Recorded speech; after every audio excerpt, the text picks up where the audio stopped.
ഉത്തര കേരളത്തിലെ പ്രമുഖ കലാസ്ഥാപനമായ മലയാള കലാഗ്രാമം 31ാം വാർഷികാഘോഷം വിപുലമായ പരിപാടികളോടെ ആഘോഷിച്ചു. വിഖ്യാത നോവലിസ്റ്റ് ടി പത്മനാഭന്റെ അധ്യക്ഷതയിൽ മുൻ MLA M സ്വരാജ് ഉദ്ഘാടനം നിർവഹിച്ചു. പ്രയാസങ്ങളും ദുരിതവും അനുഭവിക്കുന്നവരെ ചേർത്തുപിടിച്ച മനുഷ്യ സ്നേഹത്തിലൂന്നി ജീവിതത്തിലുടനീളം മൂല്യങ്ങൾ ഉയർത്തിപ്പിടിച്ച് സത്യസന്ധനായി ജീവിച്ച മഹത് വ്യക്തിത്വമായിരുന്നു കലാഗ്രാമം സ്ഥാപകനായ AP കുഞ്ഞിക്കണ്ണനെന്ന് മുൻ MLA M സ്വരാജ് പറഞ്ഞു. വാർഷികാഘോഷം ഉദ്ഘാടനം ചെയ്ത് സംസാരിക്കുകയായിരുന്നു അദ്ദേഹം.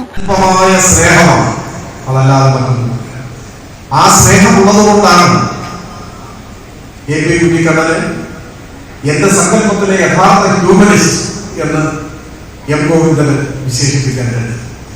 നമ്മുടെ ചുറ്റുപാടുമുള്ള എല്ലാവരെയും നമ്മളെയും കൂടുതൽ നവീകരിക്കാൻ, സ്നേഹം പകർന്നു നൽകി സ്നേഹത്തിന്റെ പ്രതീകങ്ങളായി ഓരോരുത്തരെയും മാറ്റാൻ ഒക്കെ ഏറ്റവും നല്ല മാർഗം കല തന്നെയാണ്. കലയും സാഹിത്യവും മനുഷ്യനെ നവീകരിക്കുന്ന ഏറ്റവും പ്രധാനപ്പെട്ട ഘടകങ്ങൾ.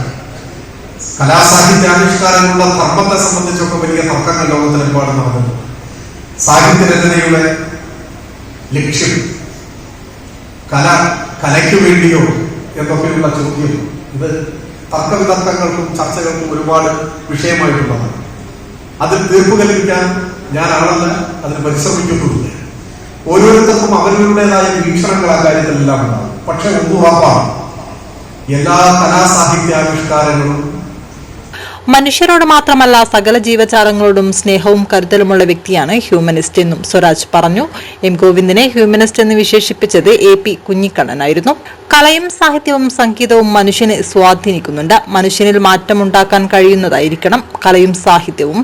അക്രമവും കൊലപാതകവും ക്രൂരമായ രീതിയിൽ അവതരിപ്പിക്കുന്ന മാധ്യമമായി സിനിമ മാറിയിരിക്കുകയാണെന്നും ഹിംസയെ ന്യായീകരിക്കുന്ന കാലമാണിതെന്നും അദ്ദേഹം പറഞ്ഞു. വിഖ്യാത നോവലിസ്റ്റ് ടി പത്മനാഭൻ അധ്യക്ഷത വഹിച്ചു. കലാക്ഷേത്രത്തെ പോലെ ഗുരുകുലം പോലെ ഒരു സ്കൂൾ, ശാന്തവും പ്രകൃതി രമണീയമായ ഒരു പുഴയോരത്ത് പാട്ടും നൃത്തവും സംഗീതവും ചിത്രമെഴുത്തുമൊക്കെ പഠിപ്പിക്കുന്ന ഒരു സ്ഥാപനം, പാവപ്പെട്ട കുട്ടികൾക്ക് പഠിക്കാൻ മുൻഗണന നൽകുന്ന ഒരു ഗുരുകുലം, അതായിരുന്നു 40 വർഷം മുമ്പുള്ള AP കുഞ്ഞിക്കണ്ണന്റെ സ്വപ്നമെന്ന് കഥാകൃത്ത് ടി പത്മനാഭൻ പറഞ്ഞു. 30 വർഷം മുമ്പ് AP കുഞ്ഞിക്കണ്ണൻ തന്റെ സ്വപ്നം മയ്യഴി പുഴയോരത്ത് യാഥാർത്ഥ്യമാക്കി. 40 വർഷം മുമ്പ് ഞാൻ എഴുതിയ ഒരു സ്വപ്നം പോലെന്ന കഥയും ഏറ്റവും ഒടുവിൽ എഴുതിയ കഥയും AP കുഞ്ഞിക്കണ്ണനെ കുറിച്ച് തന്നെയായിരുന്നു. കഥയിലെ പ്രസക്ത ഭാഗങ്ങൾ കഥാകൃത്ത് വായിക്കുകയും ചെയ്തു.